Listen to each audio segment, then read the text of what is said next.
দর্শক আসসালামু আলাইকুম।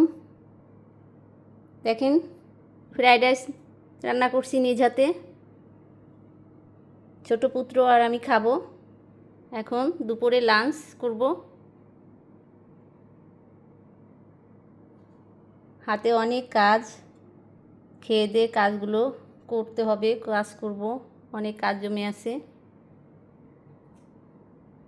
বাসায় আছি ছোট পুত্র আর আমি, বড় পুত্র আর তার বাবা ব্যাংককে কাজের জন্য গেছে।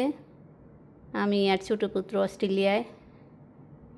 এখন দুপুরে লাঞ্চ করব, খাওয়া দাওয়া করব। এই যে এখানে ফ্রাইড রাইসের সঙ্গে দেখেন এখানে জুস আছে, এই জুস খাওয়া হবে।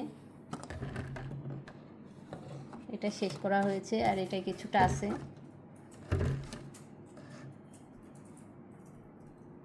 এই তো দর্শক, এখন রাখবো। আপনারা ভালো থাকবেন, সুস্থ থাকবেন। খুদা হাফেজ।